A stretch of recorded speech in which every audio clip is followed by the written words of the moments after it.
The seven laws of wealth. Pay yourself first, at least 10%. Number two, don't spend more than you earn. Have a margin account. Number three, create uninterrupted compound growth. Number four, continue to invest in yourself.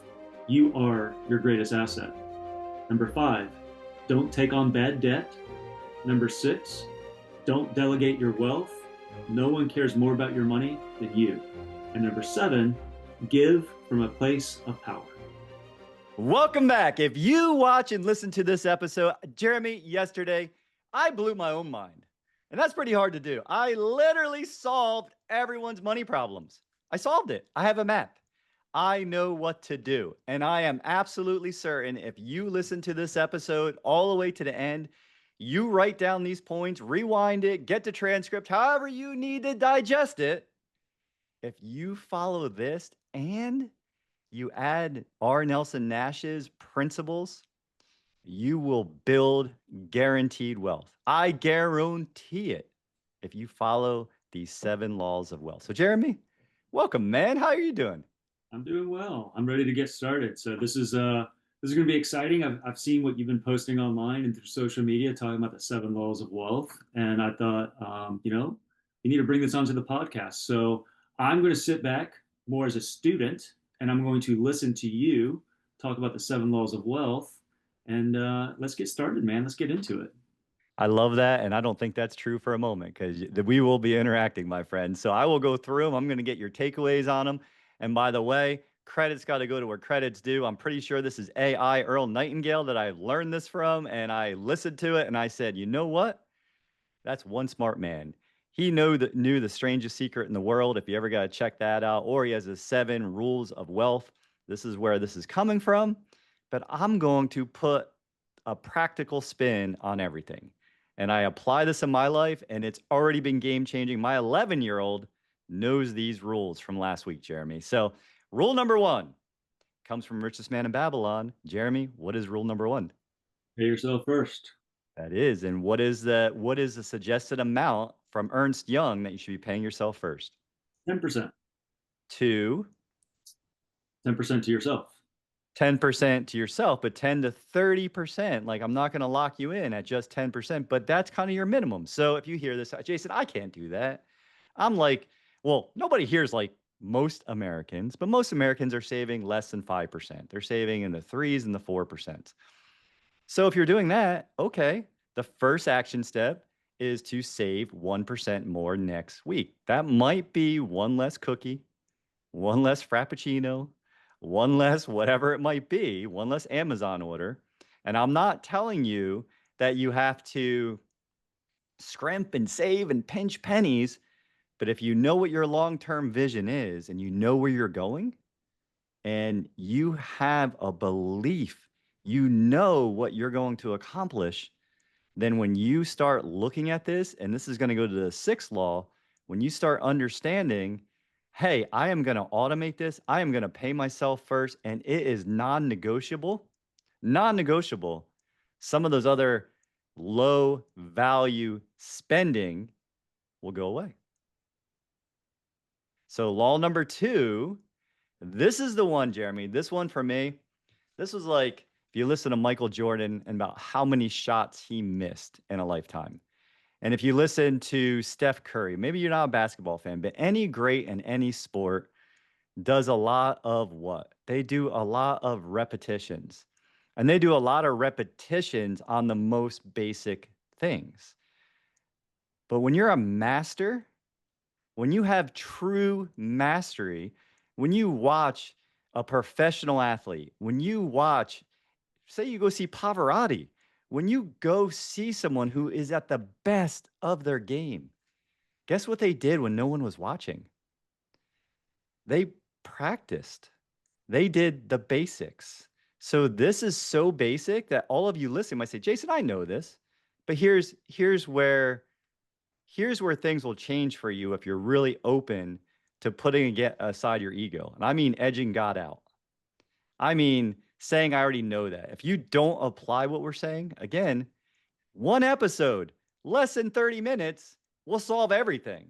Rule number 2 is simple. It is it is don't spend more than you make. And I took it to mean have a margin.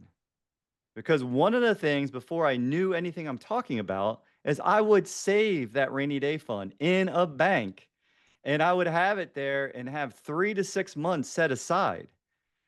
And then we'd have two events like Jeremy has right now with his car and the air conditioner on a rental property and other things going on. And that money that's being saved, that first 10%, you know what that money's for, right? That money's for so when you build up the opportunity, and guess what? The golden rule, which we're going to talk about this and well, this is why Nelson's laws and Earl Nightingale's laws, they're laws of nature, they're laws of the universe, and they coincide. But when the golden rule is when you have the money, he or she that has the money is going to make the rules and opportunities will find you. So if you set that money aside to go make you money at some point, and then something happens in your life and it comes and it's able to pull part of that money out, well, now you have less money making money. So you have to create a buffer, a wall, a moat around it. And that's the margin account. So what Patty and I started doing, Jeremy, and this started on June 27th. I can tell you the date. I got away from the basics. I stopped doing footwork. I stopped doing foul shots. I stopped doing dribbling. I stopped doing all the things that make you great at what you're trying to be great at. And for us, it's creating wealth. For us, it's creating generational wealth. For us, it's creating the freedom, right? The freedom fund. But we started paying ourselves 20%, Jeremy, off the top with every cent that comes in. $100 come in, $20 go to a different account. You know, 1,000 comes in, 200 goes. Whatever the amount, $20 comes in, $4 goes over. Whatever comes in, we automatically have it transferring to another account, and then we store it back in our specially engineered whole life. Yeah. So that's law number 2. So Jeremy, what are the first 2 laws? Pay yourself first and don't spend more than you earn. Which is Parkinson's law, right? That's Parkinson's law. It's lifestyle creep, if you didn't hear that. Number 3, this is where I said, Earl, this guy's a smart guy. And I did some more research on him and I found out that he owned insurance companies back in the day, which I didn't know. I just thought he was like a motivational speaker, like a Jim Rohn or someone. But number 3 is back to my boy from Jersey, back to Albert Einstein. Uninterrupted compound interest is the 8th wonder of the world.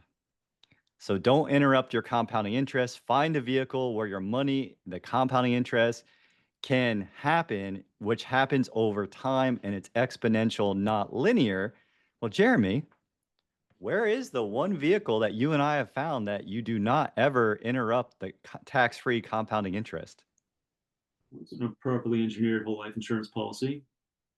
Wow. So if we just followed the first 3 laws of wealth, we've already solved a lot of problems that 95% of our country has, haven't we?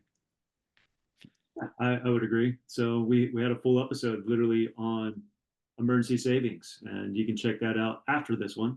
But yeah, so you're right.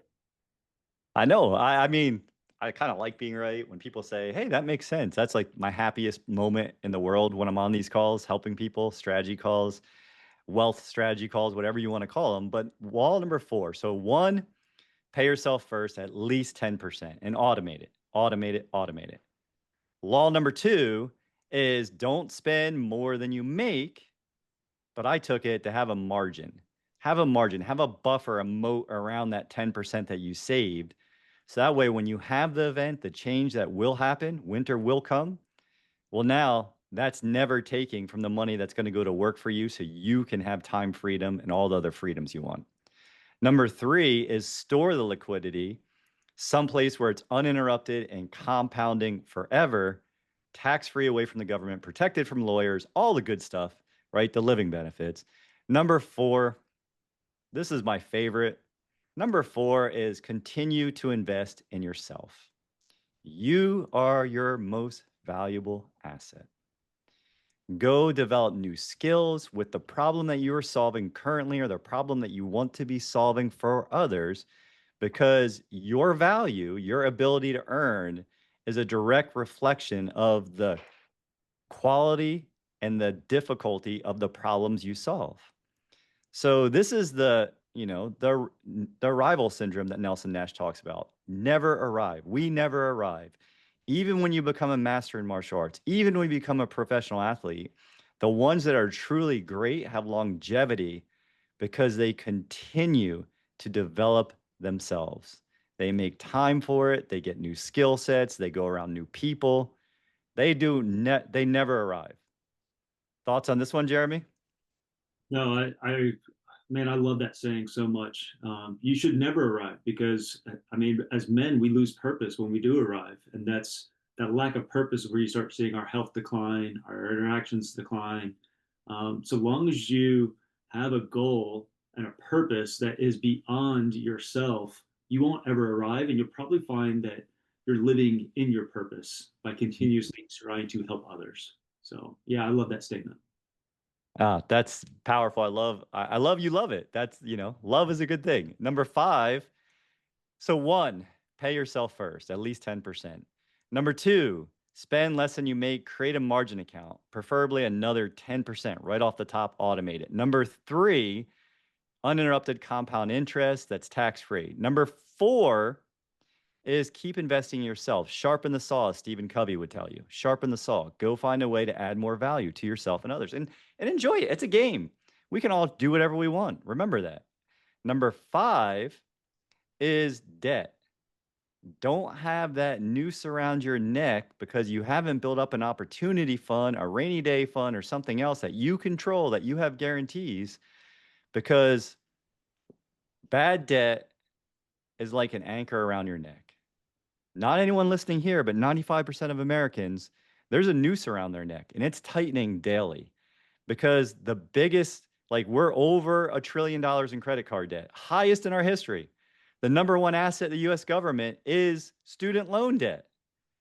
So watch number 4. Number 4, don't get a degree because you want to get a degree. Get a degree because you're passionate about something and you need to learn something and you're spending money to do it that way. Nothing wrong with college.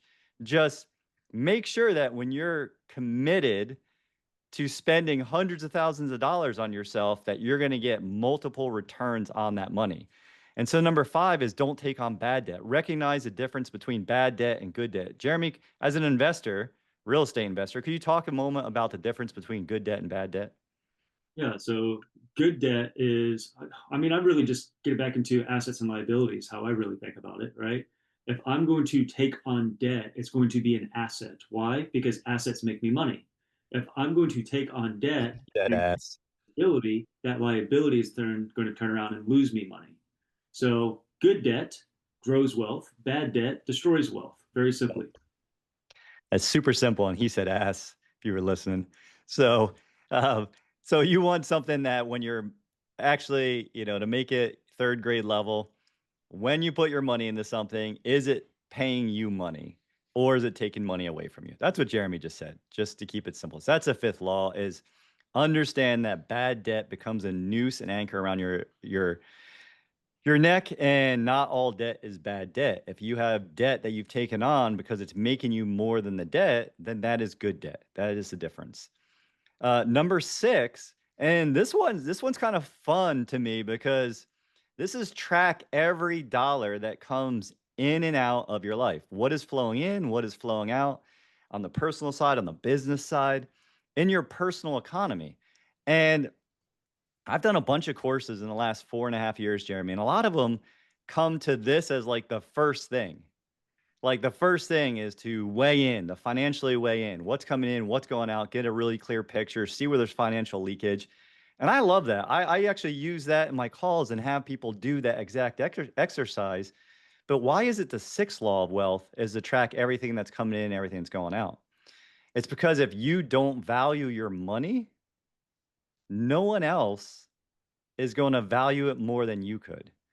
And so when you know what's coming in, know what's going out, then you can start saying and having meetings in the family around, is this adding value to our life or is this in opposition? Like there's every day Connor has a sandwich and it's on bread that I'm not like, I don't want to eat because it just makes me chubby. And Patty looks at it and she goes, yeah, you can eat that. It's just going to go to your belly.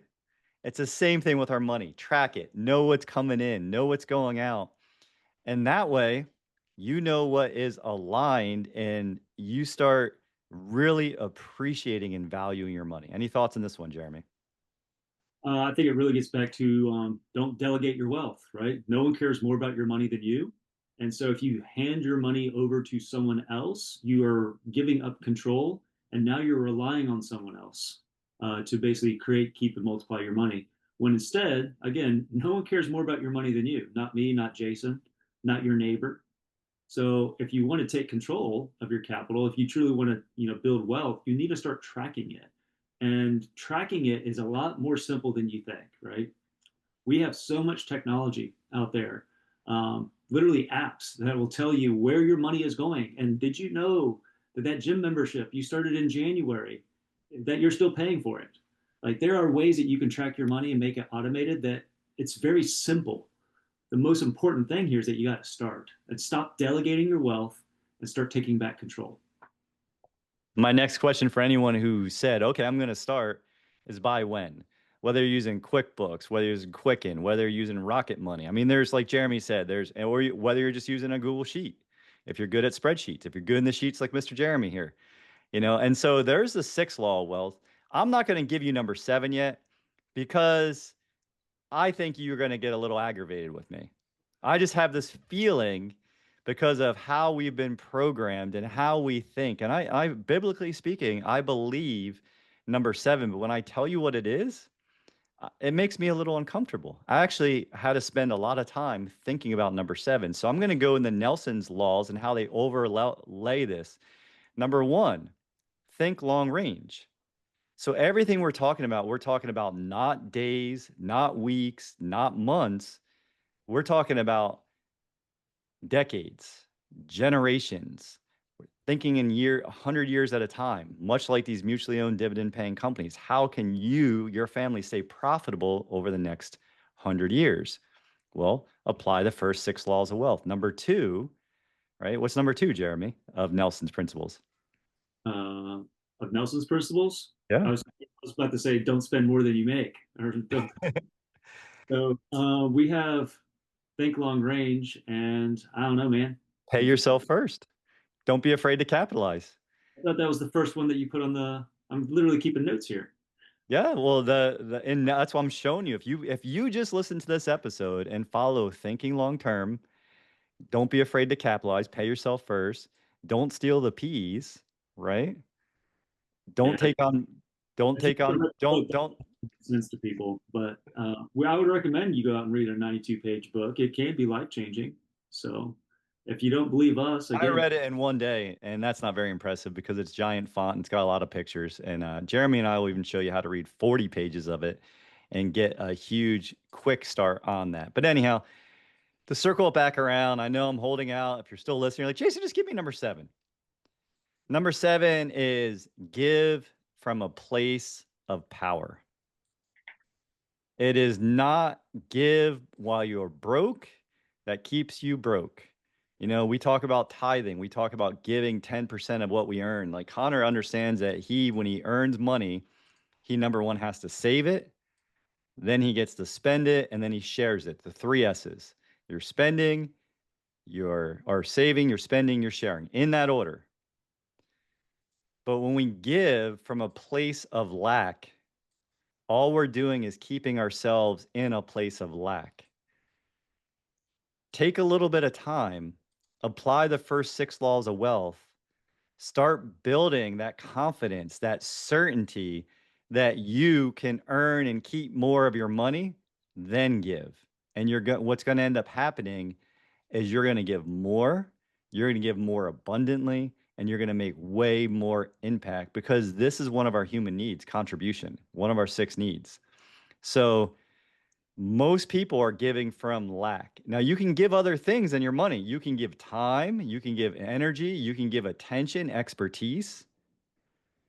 But until you have your money sorted out, I would ask you to think about holding off the tithing, the giving part until, and that's why I said it's going to be controversial. We still give. We're not really in lack, but we're not giving more until we build more. well, I think the important distinction there is you're talking about monetary resources, right? But you did also caveat it with you can give your time, you can give in other ways that aren't necessarily with a dollar. And so, and you have to build those habits. You do have to come from a place of openness and wanting to impact others, to be able to help, right? To be a good soul.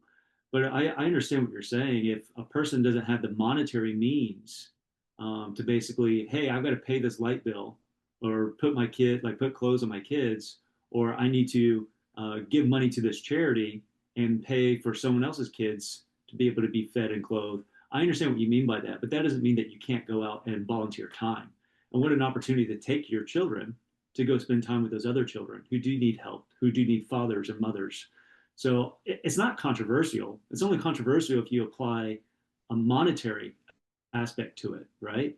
But if Well, you we are get rid of, talking about growing wealth, right? We're talking about growing wealth, and a lot of people give and they give and they give, and they're giving from a place where they're paying bad debt to someone. They're not paying themselves first. They're not creating a margin. They're not investing themselves because they don't have the money to go invest in the course that would help them further along so they can make another 10 or 20% the next year because they've got promoted if they're working, a W-2 job. So it when you give from a place of lack, you're not just hurting the people that you could give more to. Like you can give time, like Jeremy's saying. See, this is why I said it was controversial, because your pushback immediately was like, yeah, Jason, but you made the caveat that you can give time, energy. You can go show others, bring your kids and show how fortunate you are to live in a first world country, to have first world problems versus someone that doesn't have clean water, doesn't have food, doesn't have just the basic necessities of life. Like if you're listening to this, you have the basic necessities. You have a computer, a phone, or something. You have access to a podcast, to a YouTube channel, So again, we're going to wrap this up. We're going to land it. 7 laws of wealth. If you've listened to this, awesome. Well, if you're like Jeremy, you took notes, even better. Now, where you're going to accelerate and you're going to do what most people won't do, take action. Write them down, automate them. let me just recap them here. The 7 laws of wealth from Jason Sipple. Pay yourself first, at least 10%. Number two, don't spend more than you earn. Have a margin account. Number three, create uninterrupted compound growth. Number four, continue to invest in yourself. You are your greatest asset. Number five, don't take on bad debt. Number six, don't delegate your wealth. No one cares more about your money than you. And number seven, give from a place of power. Absolutely. You nailed it, Jeremy. And 2 pieces of it. Number 1 and 2, automate it. Make it simple, make it automatic. Just take that 20% off the top immediately. If you're not comfortable with 20, start. If you're at 5 right now, start at 6. Move it to 7. Work your way up to 10 to 20%. For number 6, don't delegate your wealth means track every dollar that's coming in and coming out. Track every penny, every cent. Like we found $2.50 charges, and we were freaking out because we're looking at our money every week in our money meeting because it said a laundromat in Massachusetts. I'm like, I'm not in Massachusetts. Like I don't family. What the heck? It was because I had to get air in my tires, but we tracked it down because we were concerned about 4 $2.50 charges of the thousands of dollars that's coming in every month. Get that granular with your money. So, as always, you could even stop listening to us forever after this episode if you apply this. We don't want you to do that. Jeremy just kind of flinched when I said that. But this is the truth. If you apply these 7 principles, you will never have lack in your life financially again. It is that simple. So, where are you going to start? Pick a date. Why not tomorrow? Why not now? When's a better time than now? And as always, you're already in banking. Just not the banker yet. Jeremy, incredible. Everyone listening, thank you so much. We're going to see you in the next episode. Keep learning, keep listening. When you want to have a conversation, we're here for you. Be blessed. Right here. Thanks for joining us on WealthWise Banking. If today's episode inspired you, please subscribe, leave a review, and give us a like. It's a simple way to help others discover these empowering strategies and join our community. Together, we're building a network of people who believe financial freedom is within everyone's reach. Remember, financial independence is about making every dollar work for you, one step at a time. Until next time, stay inspired, stay in control, and keep building your legacy the wise way.